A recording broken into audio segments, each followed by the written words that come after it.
첫 번째는 율법사의 질문이고요. 또 하나의 질문은 예수 그리스도의 질문입니다. 먼저 29절 본문의 말씀을 함께 읽어보도록 하겠습니다. 율법사의 질문이죠. 함께 읽습니다. 시작. 그 사람이 자기를 옳게 보이려고 예수께 여짜오되 그러면 내 이웃이 누구니까?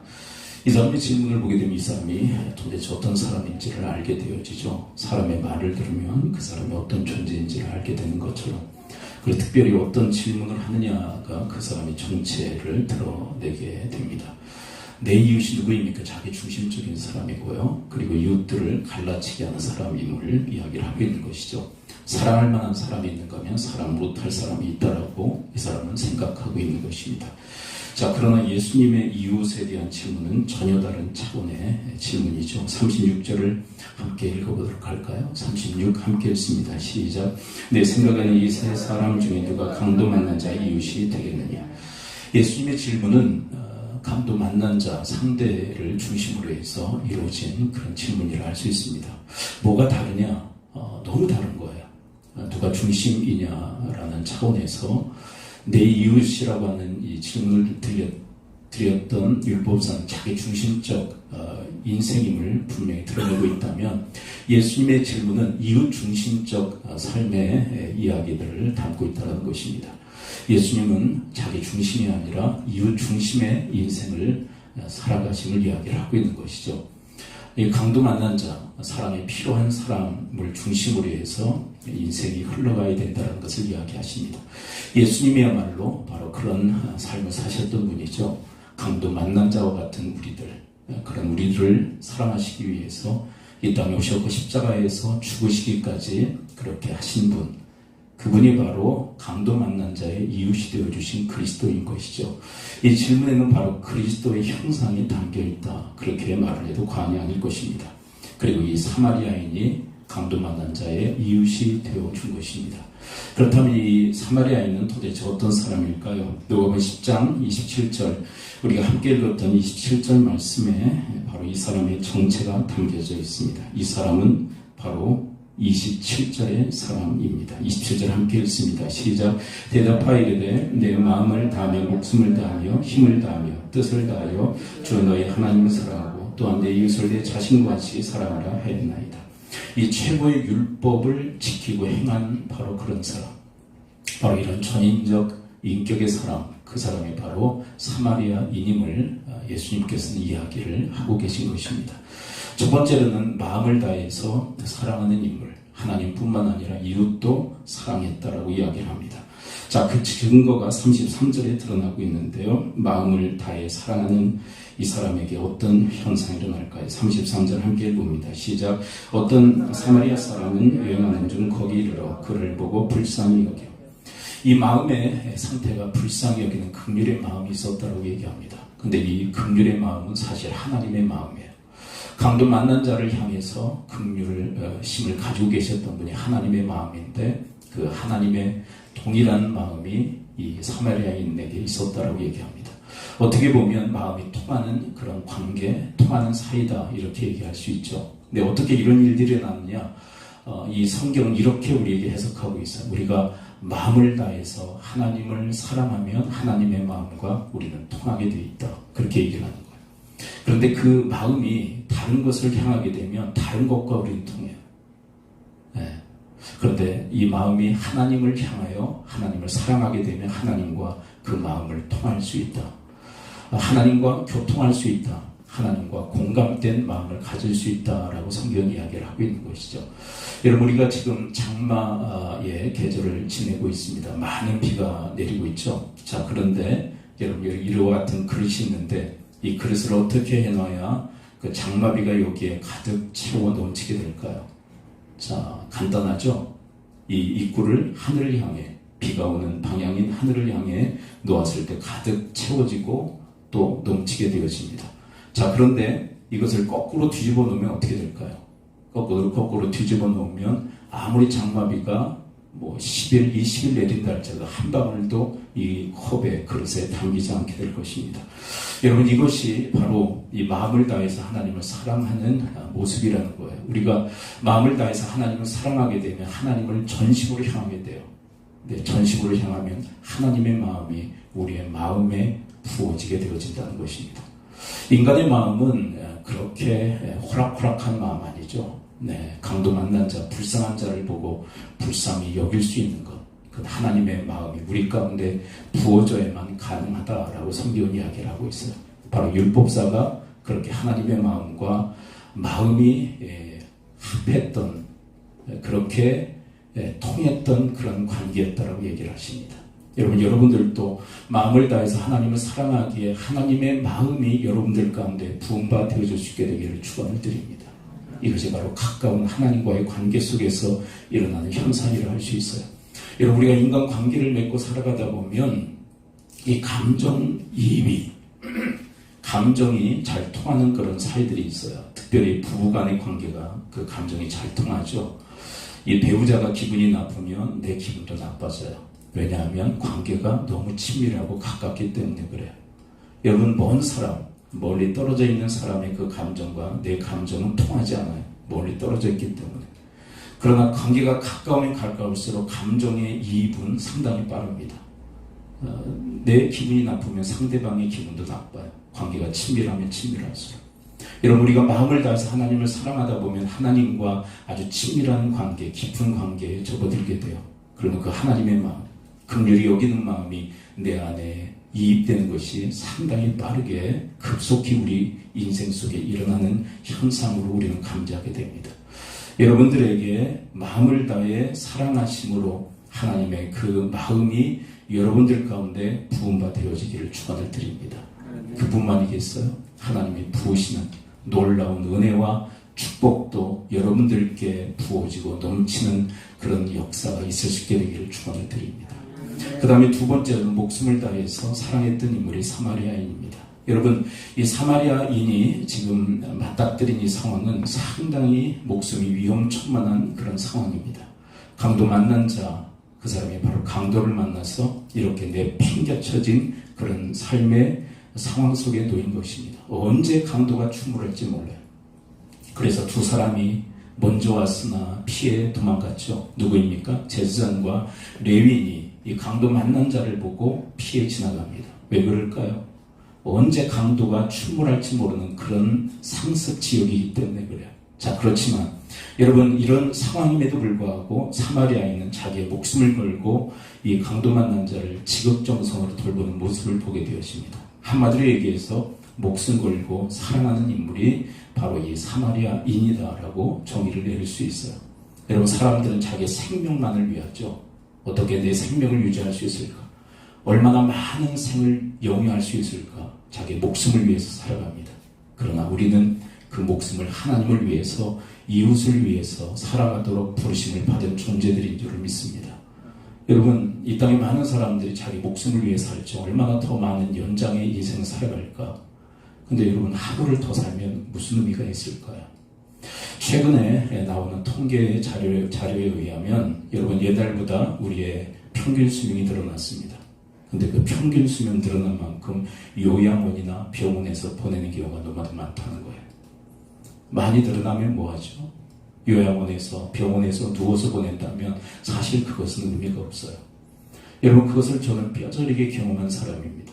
제 어머니, 아버님은 이제 병환이 드셨을 때 이제 요양원에 들어가시죠. 그랬더니 딱 끊으세요. 난 안 해.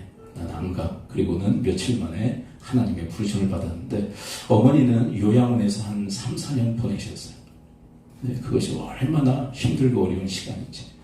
근데 그것은 가족들에게도 힘들고 어려운 시간이지만 당사자에게도 얼마나 힘들고 어려운 시간이었을까요? 여러분, 우리가 이런 인생 스토리를 살아가는 데 있어서 자기의 목숨만을 위해서 자기의 생명을 더 연장하는 일에 고군분투하며 살아간다는 것은 의미가 없어요. 저는 여러분들에게 바라기는 여러분들이 좀 오래 사셨으면 좋겠어요. 그렇지만 여러분, 하나님이 부르시기 직전까지 건강하게 강건하게 사실 수 있게 되기를 축원을 드립니다. 아멘. 여러분들은 요양원이나 병원 신세 지면서 하나님의 부르심을 받지 않게 되기를 축원을 드립니다. 아멘. 네, 그게 복이 아닐까요? 자, 그런데 더 복된 것은 뭐냐면 그 연장된 생명, 그 강건한 생명으로 하나님을 위해서, 이웃들을 위해서 살아가는 것이야말로 저는 복된 인생이라고 생각을 해요. 여러분, 그런데 이렇게 이웃을 위해서 목숨을 사용하기 위해서는 먼저 우리는 목숨을 다해서 하나님을 먼저 사랑할 수 있어야만 됩니다. 왜 그렇다고 그랬죠? 하나님께서 아들의 목숨을 걸고 우리를 사랑하셨기에 우리는 마땅히 목숨을 다해서 하나님과 이웃을 위해서 사랑하는 삶을 살아야 할 것입니다. 제가 오래전에 부산에 계신 안수 집사님의 이야기를 제가 듣게 되었어요. 그 안수 집사님에게는 외동아들이 있었는데 외동아들이 그만 교통사고로 죽음을 맞게 되어집니다. 죽게 된 거예요. 근데 신앙생활 하다가 얼마나 하나님께 원망이 되는지. 최근에 제 동기 목사님, 저와 나이가 비슷해요. 근데 사모님이 이 코로나 기간에 암병이 발병되어져서 소천하셨어요. 제 나이 좀 됐는데 홀로 지금 살아요. 그러면서 그 목사님이 솔직한 고백을 하더라고요. 하나님을 향해서 섭섭했다. 왜 내 아내를 데려가셨냐고. 복잡한 심경이었는데 근데 한마디로 정의한다면 섭섭한 마음이 있더래요. 근데 그 안수 집사님은 하나님을 향해서 원망하는 마음이 생기고 원망하는 마음. 왜 하나님을 향해서 제가 그토록 충성하고 봉사하고 교회를 위해서 헌신했음에도 불구하고 하나님은 왜 제 아들을 데려가셨습니까? 그리고 하나님께 빠이빠이를 하고 세상으로 나갔어요. 근데 몇 해가 지난 다음에 친구 집사가 이 안수 집사님에게 권면을 해요. 우리 교회에서 부흥회한다. 부흥회하니까 한번 좀 참여해라. 근데 부흥회 참여할 마음이 없거든요. 하나님을 향한 원망과 섭섭함이 가득한데 어떻게 그런 마음을 가지고 교회 갈 수 있겠어요? 그건 너무 강권하니까 그래 하루 내가 가줄게. 교회에 가서 저 뒤편에 강사가 잘 보이지 않는 아른아른한 곳에 앉았어요. 근데 그때 강사 목사님이 하나님의 사랑에 대한 메시지를 전하는 거예요. 하나님이 우리를 사랑하시는데 독자 예수 그리스도를 아낌없이 주실 정도로 우리를 사랑하셨습니다. 근데 그게 마음에 파고드는 거예요. 그 하나님의 마음이 느껴지는 거예요. 여러분, 이 안수 집사님이 왜 하나님의 마음이 느껴졌을까요? 자기가 외동아들을 잃은 경험이 있잖아요. 그 쓰디쓴 그 아픔, 그 고통, 아니 그 고통을 하나님이 느끼시면서까지 아들을 주셨단 말이에요. 근데 그 순간 하나님의 사랑이 느껴지기 시작합니다. 하나님의 사랑이 깨달아지는 것. 그리고 그때 회복이 돼서 신앙생활을 재개했다는 이야기입니다. 여러분, 그 안수 집사님을 향한 하나님의 사랑뿐이겠어요? 우리를 향한 하나님의 사랑이 바로 그와 같으신 줄을 믿습니다. 아들의 목숨을 걸고 우리를 사랑하셨기에 우리가 생명을 얻고 구원을 얻고 영생의 복락을 누리며 살아가게 되어진 줄을 믿습니다. 그렇다면 그 목숨 하나님을 위해서 기꺼이 내어드리는 삶을 살아야 할 줄을 믿습니다. 다시 한번 여러분들에게 다시 권면합니다. 여러분들의 목숨을 위해서, 여러분들의 생명을 위해서 살지 말고 그 목숨을 나를 위해서 독자 예수 그리스도마저도 아낌없이 주신 그 하나님을 위해서 내어드리는 삶을 살아갈 수 있게 되기를 축원을 드립니다. 근데 그 사랑의 물결을 하나님은 어디를 트시느냐 하면 바로 이웃들에게 트시는 거예요. 그렇게 나 목숨 걸고 사랑해. 그렇다면 그 목숨을 이웃들을 위해서 사랑해라. 이것이 바로 사랑의 물결입니다. 여러분, 하나님을 향한 사랑의 물결을 이웃들에게 트시는 그 하나님. 그래서 하나님을 향한 그 사랑의 물결을 가지고 이웃들을 여러분들이 사랑하는 그런 축복된 인생을 살아갈 수 있게 되기를 축원을 드립니다. 자, 세 번째는 뭐죠? 첫째는 마음을 다하고, 두 번째는 목숨을 다하고, 세 번째는 여러분 누가복음의 버전은 다르다는 거 아셔요? 힘을 다해요. 좀 바뀌었어요. 근데 왜 바뀌었느냐? 그건 나중에 좀 이야기할 기회가 있으면 얘기하고, 힘을 다해 하나님을 사랑할 수 있게 되기를 축원을 드립니다. 여러분, 이 말씀에 기록된 사마리아인은 힘을 다해 강도 만난 자를 돌봤다라고 얘기하죠. 34절을 함께 읽어볼까요? 누가복음 10장 34절 함께 읽습니다. 시작.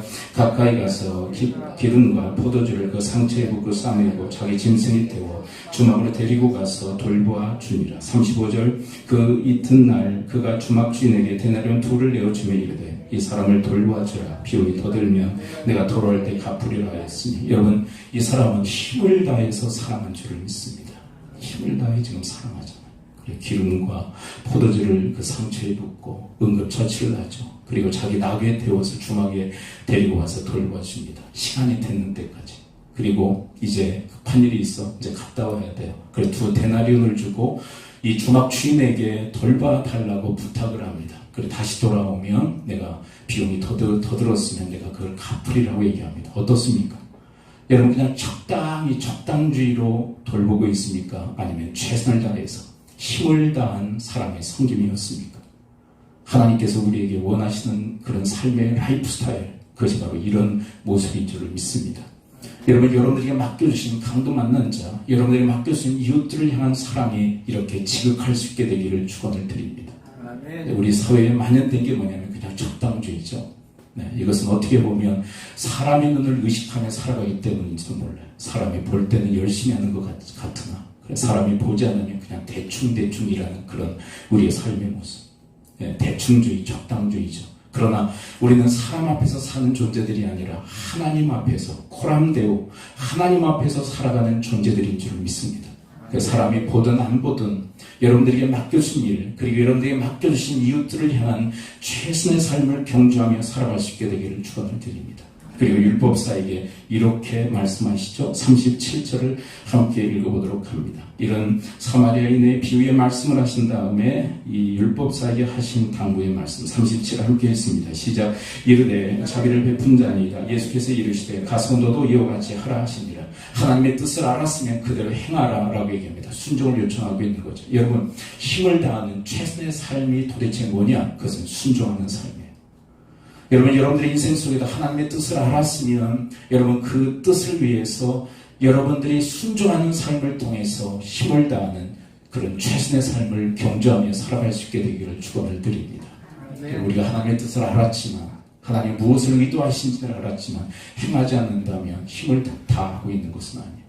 네, 그냥 요령 피우고 있는 거죠. 자, 그런데 우리가 금요일날 이렇게 하나님의 뜻을 알았지만 행하지 않는 것이 얼마나 충격적인 것인지에 대해서 말씀을 듣지 않았습니까? 양과 염소의 비유. 여러분 양편에 서 있는 사람들은 주님께서 극찬을 하시죠. 내가 굶주렸을 때 먹을 것을 주었고 내가 헐벗었을 때 나에게 입을 것을 주었고 내가 나그네 되었을 때 너희들이 나를 환대해 주었다. 근데 그들은 그런 일이 없었어요. 그래서 주님께 반문하죠. 저희들이 살아생전에 주님께 그렇게 해드린 일이 없습니다. 그때 주님께서 그들에게 하신 말씀, 지극히 작은 소자에게 한 것이 곧 나에게 한 것이니라. 너희들은 영생에, 그러면서 그들을 웰컴하시는 주님의 모습을 보게 되었어요. 그러나 염소무리에 속한 자들을 향해서 주님께서 책망을 가하시죠. 너희들은 내가 굶주렸을 때 먹을 것을 주지 아니하였고 내가 헐벗었을 때 입을 옷을 주지 않았고 내가 나그네 되었을 때 나를 반가이 맞이해 주지 않았다. 그들은 의아하게 생각합니다. 예수님을 전혀 만난 일이 없었거든요. 그래서 주님께 반문하죠. 언제 그런 일이 있었습니까? 주님을 만난 일이 없었습니다. 그때 주님께서 그들에게 충격적으로 말씀하시는 충격파가 뭐죠? 지극히 작은 소자에게 하지 아니한 것이, 자 따라서 고백해 봅니다. 하지 아니한 것이 곧 나에게 하지 않은 것이다. 여러분 그들의 문제가 뭐죠? 하지 않은 게 문제예요. 그게 불순종이라고 얘기합니다. 여러분 우리는 하지 않은 것, 아무것도 하지 않은 것은 그냥 중간지대, 안전지대라고 생각합니다. 여러분 이 세상에는 안전지대가 없어요. 가만히 있으면 중간 가는 게 아니에요. 하지 않으면 그것은 불순종인 것입니다. 여러분들 가운데 불순종의 영이 가득한 것이 아니라 순종의 영이 가득해서 하나님께서 말씀하시고 의도하시고 뜻하신 바가 있다면 그 말씀에 순종하심으로 힘을 다한 삶의 경주가 있을 수 있게 되기를 축원을 드립니다. 네, 우리는 이런 바람을 갖죠. 하나님 제가 기도할 때 급속히 응답해 주세요. 네, 우리는 하나님을 그렇게 대접해 드리진 않아요. 하나님이 말씀하실 때 급속히 순종하진 않아요. 이게 얼마나 율배반적인 모습입니까? 여러분들이 하나님께 급속하게 여러분들의 기도 응답을 받기로 원한다면 하나님 말씀에 급속하게 빠르게 응답하실 수 있게 되기를 축원을 드립니다. 이것이 바로 힘을 다하는 삶이라. 그 다음에 마지막 네 번째는 하나님의 뜻을 다하여 하나님을 사랑하라고 얘기합니다. 여러분 이 강도 만난 자, 여러분 이 사람을 돌보는 것이 하나님의 뜻이었어요. 그 뜻을 받들었던 사람이 바로 이 사마리아인이었습니다. 우리에게 사랑이 필요한 사람들이 있어요. 네, 세상 모든 사람을 사랑하라 그렇게 얘기하시지 않습니다. 왜냐하면 그것은 비현실적인 거기 때문에. 근데 우리가 인생을 살아가면서 우리에게 맡기시는 사람들이 있어요. 우리로 하여금 보게 하시는 사람들이 있어요. 네. 충분히 사랑할 만한, 그리고 사랑할 만한 그런 가운데서 우리에게 허락하시는 이웃들이 있어요. 여러분, 강도 만난 자의 이웃이 되어줬던 바로 그런 사마리아인과 같이 하나님의 뜻을 받드는 여러분과 제가 되어지기를 축원을 드립니다. 자, 그런데 여러분, 이런 상황, 이 사마리아인이 맞닥뜨렸던 이 상황은 결코 하나님의 뜻을 분별하고 행하기에 쉽지 않은 그런 상황이었어요. 첫 번째 이유가 뭔지 아세요? 첫 번째 이유, 여러분, 이 강도 만난 자 곁에 왔었던 세 사람이 있었죠. 제사장, 레위인, 그리고 사마리아인입니다. 근데 이들은 그들은 일상의 계획을 가지고 움직였던 사람들이에요. 자, 한번 보도록 할까요? 31절을 함께 보도록 합니다. 첫 번째 등장인물이 기록되어 있죠. 31절 함께 읽습니다. 시작. 마침 한 제사장이 그 길로 내려가다가 그를 보고 피하여 지나가고, 네, 위험해서 피해 지나간 그것도 맞겠지만 또 하나의 이유가 있어요. 여러분, 제사장은 지금 뭐 때문에 지금 움직이고 있는 것일까요? 지금 보게 되면 여리고에서 어떻게 보면 예루살렘으로 올라가고 있는 그런 여정이었다라고 우리가 어느 정도 예측할 수 있어요. 그다음에 여러분, 제사장은 왜 예루살렘으로 올라가고 있을까요? 여러분, 제사장의 직무가 뭐죠? 자, 제사장의 이름에 그 기능이 있습니다. 제사장의 그 직무가 뭐죠? 제사 지내는 거죠. 여러분, 하나님께 제사 지내는 거 하나님의 뜻이고 귀한 일입니다. 어떻게 보면 그 일을 위해서, 원래의 계획은 뭐냐면 제사 지내기 위해서 예루살렘으로 올라가고 있었다라고 그렇게 가정하시는 분들도 계세요. 저는 그게 맞다고 생각해요. 근데 갑작스럽게 누구를 만나요? 강도 만난 자를 만난 거예요. 이 갈등이 있겠죠. 자, 아까 본 영화의 한 장면이 뭐냐면 청년 경찰입니다. 청년 경찰. 자, 산을 올라갔다 내려와야 되는데 1시간 안에 주파해야만 정식 학생으로 받아들이겠다는 거예요. 그게 원래의 계획이에요. 근데 그 원래의 계획에 갑작스러운 사건이 일어나죠. 어떤 사건입니까? 동료 중에 한 사람이 발목을 삉니다. 그래서 내려올 수도 없는 그런 상황에 처해요. 자, 그렇다면 두 가지 중에 하나를 선택해야 되겠죠. 원래 계획했던 것을 추진할 건가, 아니면 그 아이를, 그 사람을 돌볼 것인가. 어떻게 보면 제사장과 레위인은 자기에게 직무를 감당하기 위해서 그 계획을 쫓다가 갑작스럽게 이 일을 만나게 된 거예요. 그렇다면 이 둘 중에 하나를 선택해야 되는데 여러분들은 무엇을 선택하시겠습니까? 그런데 원래의 계획을 가지고 뭔가를 하려고 추진하다가 이런 갑작스러운 일을 만났을 때 여러분들은 어떤 일을 선택하시겠습니까? 쉽지 않죠. 그래서 쉽지 않다는 말씀을 드리는 거예요. 자, 그 다음에 두 번째 이런 하나님의 뜻을 분별하고 행하는 일이 쉽지 않은 두 번째 이유는 뭐냐면, 여러분, 강도 만난 자, 바로 그 사람을 만난다는 것은 급작스러운 일입니다. 여러분들의 인생 속에 급작스럽게 일어나는 일들에 대해서 회피하려는 경향들이 있어요. 왜 그럴까요? 그래서 뭐냐면 너무 익숙치 않아요. 익숙치 않기 때문에 회피하려고, 너무 낯설어요. 그래서 회피하려고 합니다. 여러분, 원래 계획했던 일들은 내가 계속 해왔던 일이기 때문에 낯설지 않습니다. 익숙합니다. 했던 일이기 때문에 너무 쉬워요. 그런데 갑작스럽게 들이닥친 일은 너무 낯설어요. 익숙치 않아요. 그래서 회피하려고 하는 성향들이 있습니다. 그래서 어떻게 보면 제사장과 레위인은 회피하고 있는지 몰라요. 갑작스러운 이 일을 어떻게 해야 될지 모르기 때문에 그냥 회피하고 있는지도 모릅니다. 세 번째, 하나님의 뜻을 행하는 일이 왜 힘들고 어려울까요? 세 번째 이유가 있다면 그것은 값을 지불해야 되기 때문에 그래요. 여러분, 아까 말씀드렸죠. 사마리아인이 얼마나 많은 값을 지불합니까? 기름과 포도주를 쏟아붓습니다. 그리고 나귀에 태워서 주막에 와서 그를 돌봐줍니다. 값을 지불하고 있는 거죠. 2데나리온을 지불합니다. 값을 지불하고 있죠. 내가 갔다가 와서 비용이 더 들면 내가 갚겠다. 그래서 값을 더 지불해야 되는 그런 상황에 놓입니다. 그래서 우리는 하나님의 뜻을 회피하고 외면하는 경우가 너무 많아요. 왜요? 값을 지불해야 되기 때문에, 비용이 들기 때문에, 희생해야 되기 때문에. 근데 정확히 기억하십시오. 여러분, 하나님의 뜻을 분별하고 그 뜻을 행하는 일에는 값을 지불해야만 합니다. 희생을 해야 해요. 여러분, 희생 없이, 값을 지불하는 것 없이 이룰 수 있는 하나님의 뜻이 있던가요? 다시 한번 여쭙습니다. 여러분, 우리가 값을 지불하지 않고, 우리가 희생하지 않고 이룰 수 있는 하나님의 뜻이 있었던가요? 전혀 없잖아요. 그러므로 여러분들 인생 속에 갑작스럽게 들이닥치는 일, 그리고 값을 지불해야 하는 일들, 그리고 희생해야 하는 일들 중에 하나님께서 우리에게 바라시는 하나님의 뜻이 담겨져 있는 일들이 얼마나 많은지 몰라요. 여러분, 그것을 붙들고 그것을 여러분들의 삶 속에서 성취하며 이루며 나갈 수 있게 되기를 축원을 드립니다. 지난주였죠? 지난주에 이제 캄보디아 일정이 급작스럽게 생겼어요. 제 마음속에도 왜 고민이 안 있었겠어요. 제 스케줄이 아주 빡빡해요. 교회 일정만 있는 것이 아니라 노예 일정, 지금은 이제 총회 일정까지 소화해야 되는 아주 빡빡한 일정이에요. 그래서 회의를 열면서 우리 이사 목사님들과 회의를 열면서 각자의 사정들을 다 얘기를 해요. 전에 잠깐 소개해드렸죠. 네, 부산에 있는 황영천 목사님, 어머니가 지금 위급한 상황이라 움직이지 못하고, 그리고 우리 김창현 목사님, 파성교회 김창현 목사님, 지금 이전해서 교회에 또 안정시키는 일이 또 이만저만한 일이 아니라서 어렵다라는 말씀을 하시고, 저도 이야기했어요. 그 첫날 월요일날 임원회가 있어요. 노예 임원회. 제가 주재를 해야 돼요. 노예장으로서. 그래서 시간을 낸다면 밤 시간대밖에 시간이 안 돼요. 그리고 그 다음날 졸업식이 있고 교장 입춘식이 있는 거예요. 한 부담이 돼요. 갑작스러운 일이죠. 어떻게 보면 제 마음속에도 회피의 마음도 있었어요. 회피심도 있었죠.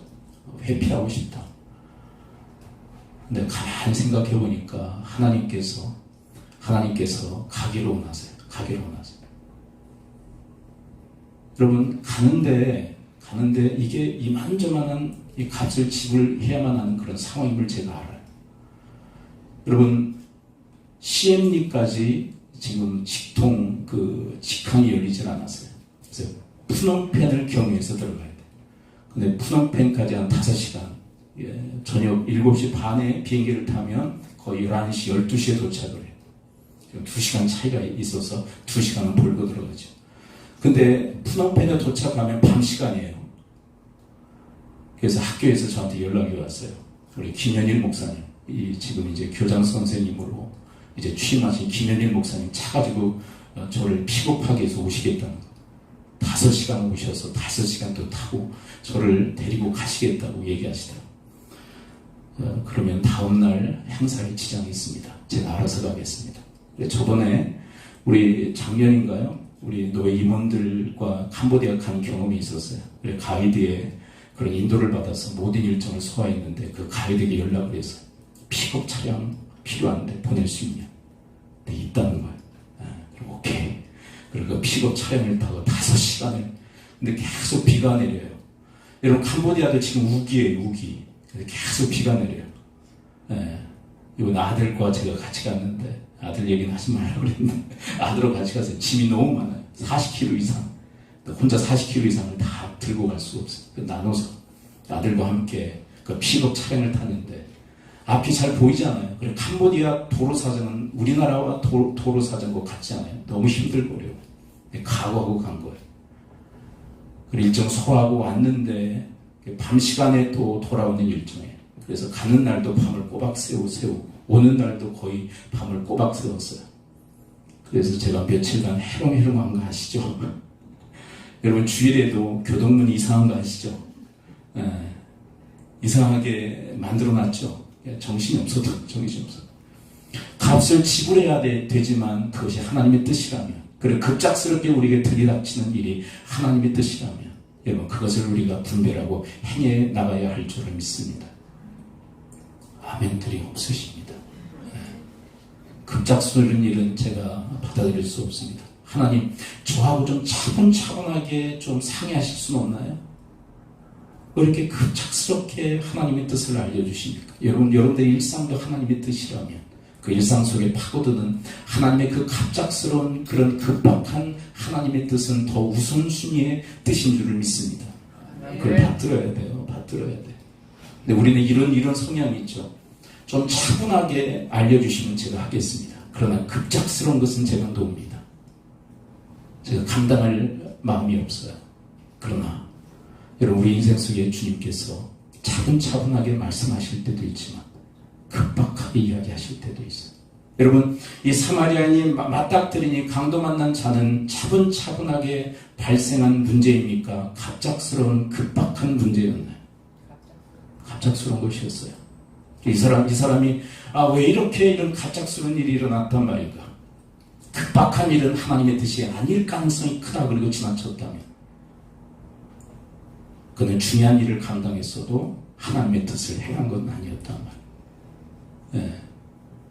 상의하면 좋겠죠, 하나님이. 근데 상의하지 않고. 근데 하나님은요, 대부분 우리하고 상의하시지 않는가 하십니까? 여러분, 하나님이 여러분들하고 상의하신 적이 있나요? 다시요, 여러분, 하나님께서 여러분들에게 상의하신 일이 있나요? 거의 그냥 말씀하시지 않던가요? 어떤 때는 이렇게 사마리아인에게 말씀하시듯 이 강도 만난 자가 너의 이웃이다 돌봐라 이렇게 말씀하시듯 우리에게 급작스럽게 말씀하실 때가 얼마나 많은지 몰라요. 그런데 그때 우리는 놓칩니다. 왜요? 하나님의 뜻일 리가 없다고 그렇게 회피하고 외면하는 경우들이 너무나도 많아요. 그렇다면 우리는 어떻게 하나님의 뜻을 분별하고 그 뜻을 향하며 살아갈 수 있을까요? 여러분, 오늘 말씀처럼 하나님을 사랑하고 이웃을 사랑하며 살아갈 수 있게 되기를 축원을 드립니다. 그래서 이렇게 정의 내릴 수 있어요. 저를 한번 따라서 고백해 볼까요? 사랑이 분별력이다. 사랑하면 분별을 할 수 있어요. 사랑하면. 사랑하지 않으면 하나님의 뜻이 급박하게 나에게 임했을 때 도무지 분별이 안 되는 거예요. 짜증만 나요. 화만 나요. 하나님 바쁜 거 아시잖아요. 바쁜 거 아시면서 왜 이러실까?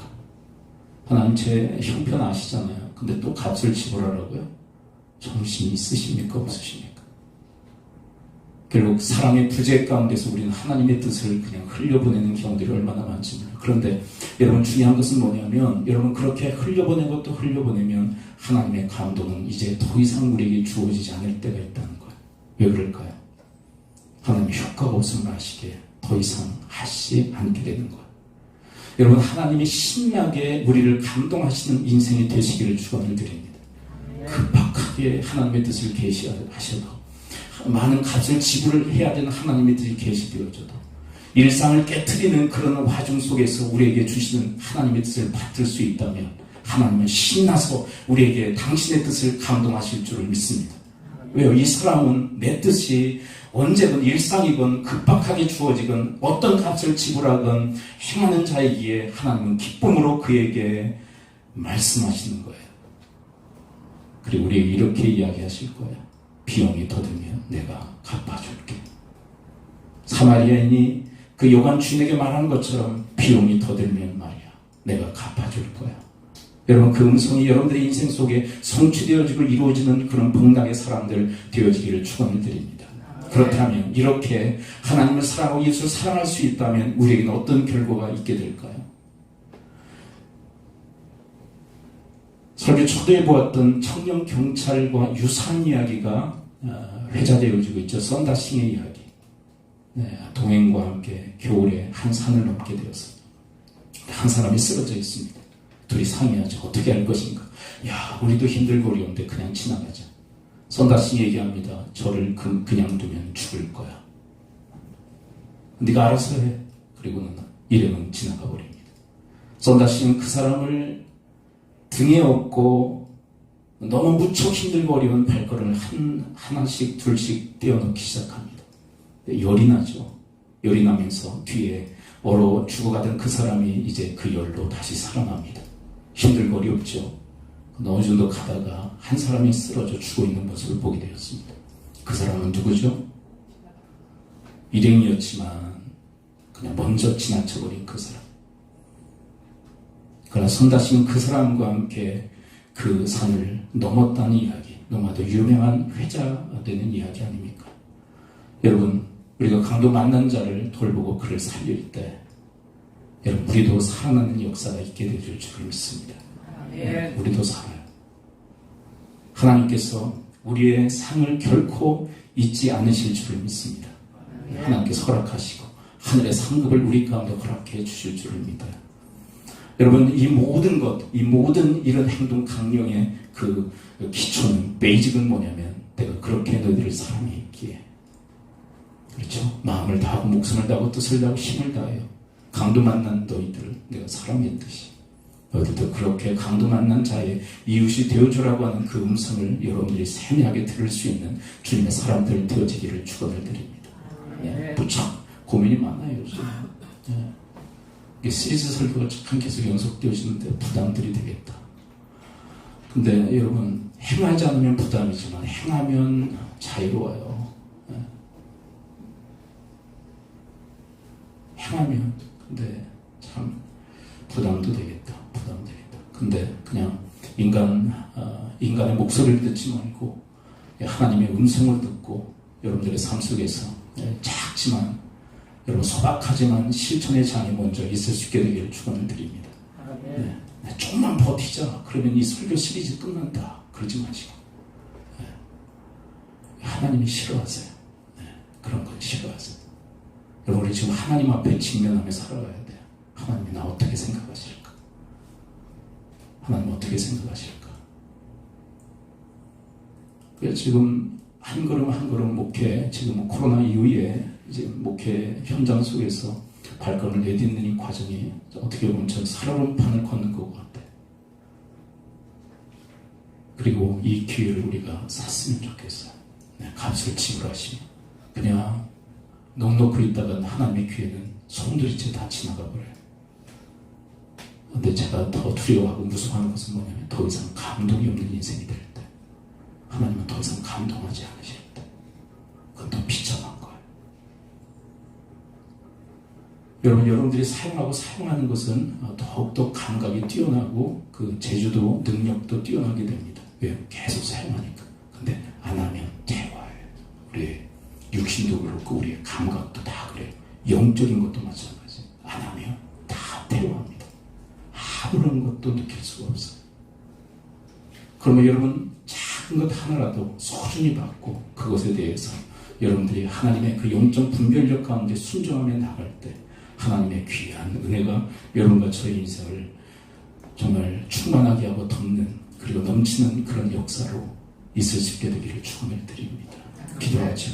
이 시간 우리 함께 기도하기로 합니다. 우리 함께 기도할 때 말씀 붙들고 기도하기로 합니다. 하나님, 사마리아인처럼 전인적인 그런 인생, 마음, 목숨, 또 힘, 뜻을 다하여 하나님을 사랑하고 이웃을 자신처럼 사랑했던 이 전인적 인생, 이 사마리아인과 같이 하나님 저들 인생을 살아갈 수 있도록 하나님의 뜻을 분별하고 행하는